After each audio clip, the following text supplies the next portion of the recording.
Hi you guys, long time no see. Normally when I'm testing out a pattern in my head, I always make a miniature version of it to see if it's gonna work out. Okay, so now let's get to the pattern making. I hope you guys appreciate this portion of my videos, me showing you how to make patterns, because it's always useful just to know how to do these things if you're going, you know, to start making clothing for people. Okay, so now basically what I'm doing, I'm outlining this spaghetti strap of mine that I decided that I was going to use to basically trace my top. Now I'm using my styling design ruler. I call it a curving ruler.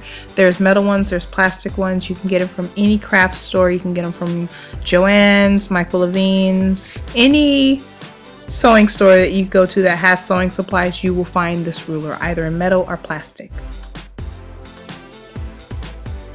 Self-explanatory, outlining the pattern. Always mark your patterns, always write what they are. This one was irrelevant because all I was going to do was cut this one up.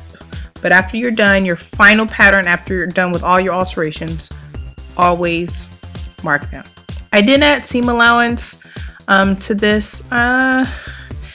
I'm not really big on adding seam allowance to a lot of my patterns, so that's just me. You don't have to take what I do.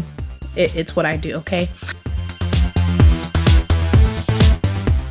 Now this part I'm doing right here is kind of self-explanatory, so I'm just gonna let my video explain what I'm doing right now.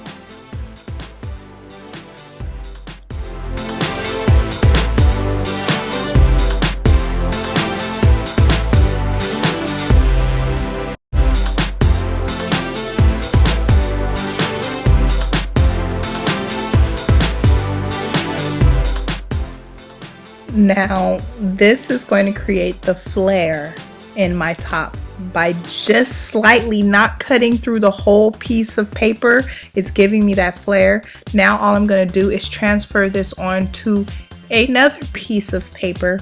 As you can see right now, self-explanatory.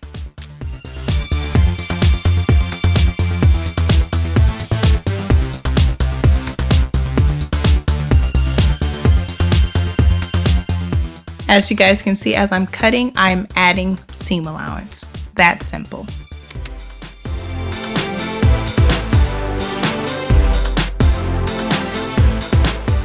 Now it's time to cut this baby out. My piece of fabric, it's on the fold. I'm placing my fabric on the fold. As you can see, I marked it. This is my final product of my pattern. So now I could mark it for cut on the fold. Now what I'm going to do, I'm going to elongate the front of this shirt because I want it to fall a little bit longer in the front than in the back, because I don't like, you know, showing my stomach a lot when I do make crop tops or I do make shirts of this style. So now I'm just going to cut the back, but I'm going to cut the back as per the pattern, not making any alterations with it, okay? So now I'm going to place the fabrics right sides touching, okay, and as you can see from the video that it looks like, you know, the back, you could tell the front and the back are the wrong and the right side. But now I'm going to place them together and I'm going to sew down here and there. Now it's time to make the straps. This is completely optional and to your liking. I love leather accents on any top. I had some leftover pleather laying around, so I just cut per my liking. I think it was like 2 inches by the width of however fabric I had left over. Basically what I did, I just flipped them, folded them over a couple of times, I pinned, and then I sewed them down. Now the next step I'm going to show you in the video, I did not show you me trying on the top after I attached the straps to my top. Okay, so basically my top is wrong sides out right now, and I've already hemmed the neck hole and I've already hemmed the armhole. Okay, so I do this all before I attach the straps. FYI, sorry I left that out.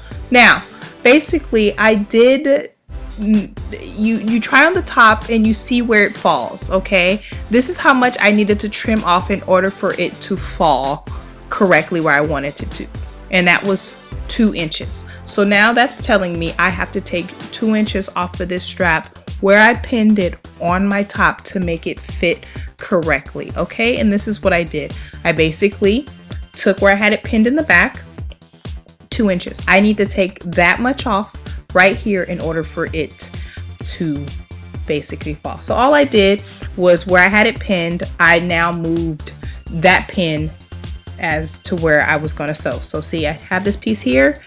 Okay, this is where I need it to fit correctly, so I'm just going to move that pin and move it there, and then now I'm basically going to sew. And you're it. That's it. That's it, you guys. All you do is hem the bottom and you're done.